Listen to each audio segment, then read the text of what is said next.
Berhenti merasa kalau hari esok itu adalah jaminan yang pasti ada di dalam kontrak hidupmu. Secara nalar, keberadaan peradaban manusia di atas planet ini lebih mirip seperti sebuah lapak gaming yang dipasang di tengah-tengah zona perang aktif. Kita sering merasa aman karena atmosfer biru kita terlihat kokoh. Padahal di luar sana, alam semesta berkali-kali mencoba menekan tombol delete pada eksistensi kita. Alam semesta tidak mengenal kata kasihan. Dia tidak peduli dengan rencana masa depanmu, cicilanmu, atau siapa yang memenangkan pemilu tahun ini. Bagi semesta, bumi hanyalah sebuah titik debu yang sesekali harus dibersihkan oleh guncangan energi atau hantaman batu raksasa. Jika sejarah bumi adalah sebuah log file, kamu akan menemukan banyak baris kode error yang hampir saja membuat sistem kita mengalami total shutdown. Hari ini, kita akan membedah 9 kejadian nyaris kiamat yang pernah dialami bumi. Kita akan melihat bagaimana anomali dari langit hampir saja mengakhiri drama manusia sebelum kita sempat memahaminya. Siapkan nalar waspadamu, mari kita bedah satu persatu. Peristiwa Tunguska 1908, protokol ledakan udara tanpa jejak. Kita mulai dari sebuah pagi yang tenang di Siberia pada tahun 1908. Tiba-tiba, langit seolah terbelah dan ledakan berkekuatan 15 megaton atau 1000 kali lebih kuat dari bom atom Hiroshima meratakan 80 juta pohon di area seluas 2000 km persegi. Anehnya, tidak ada kawah hantaman di tanah. Nalarnya adalah Airburst Protocol.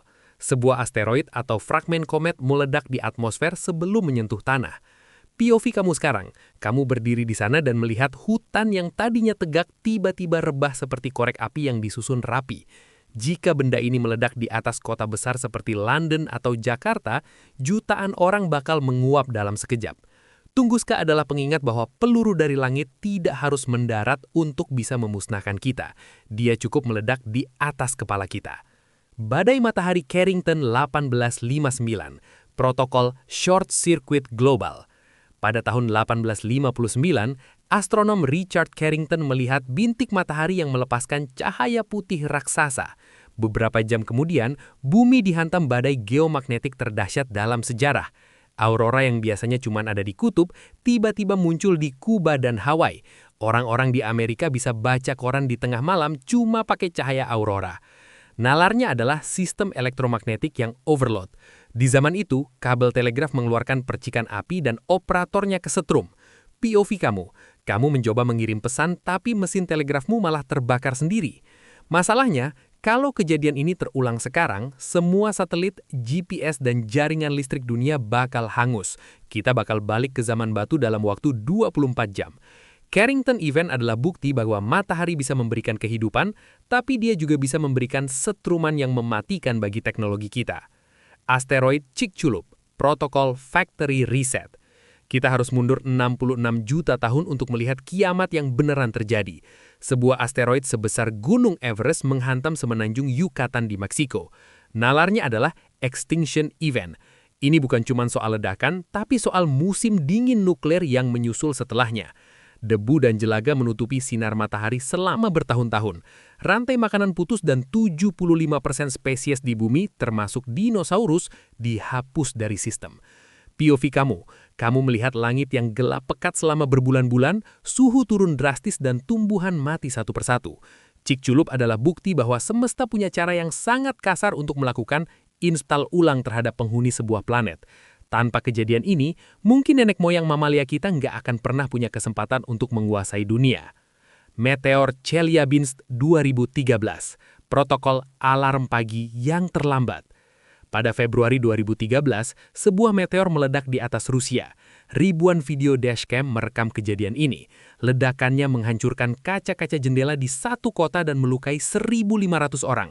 Yang mengerikan adalah tidak ada satupun teleskop di bumi yang melihat benda ini datang. Nalarnya adalah the blind spot. Meteor ini datang dari arah matahari sehingga cahayanya tertutup oleh silau sang surya. POV kamu sedang berangkat kerja dan tiba-tiba ada matahari kedua yang lebih terang muncul di langit. Chelyabinsk adalah alarm bagi nalar pertahanan kita.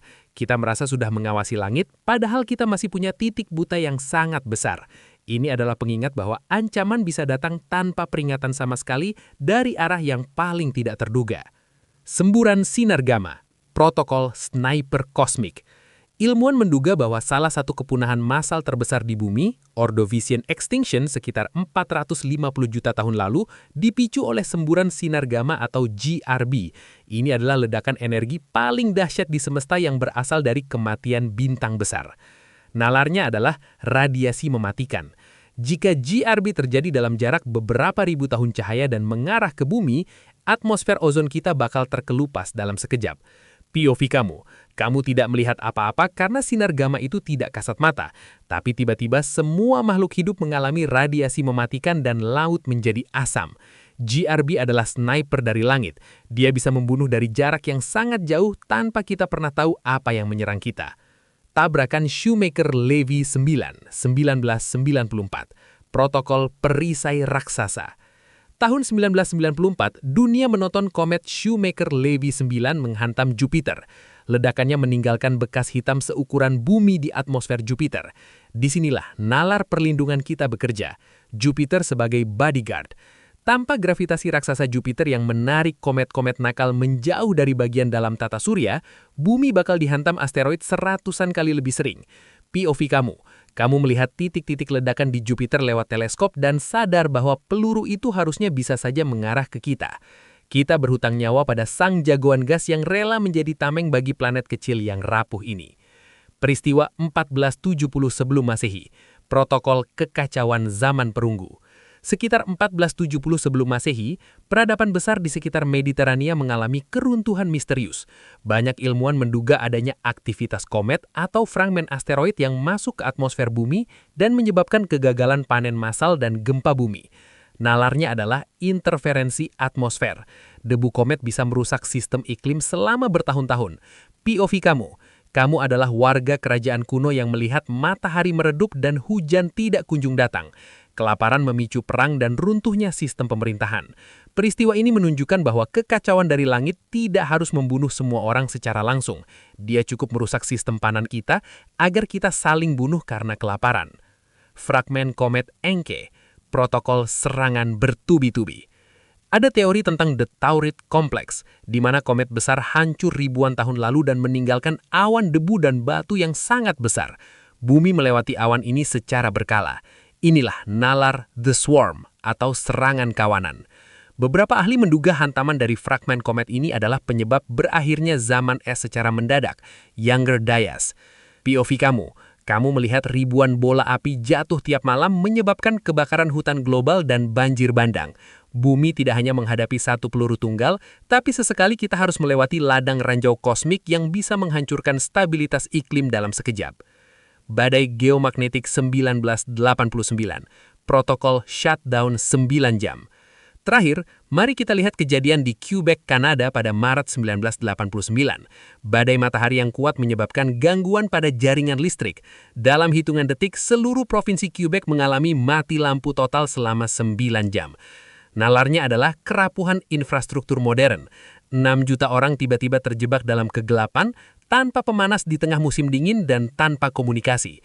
POV lampu mati, radio mati, dan kamu sadar betapa tidak berdayanya manusia saat koneksi kita dengan kenyamanan modern diputus oleh fluktuasi medan magnet dari langit.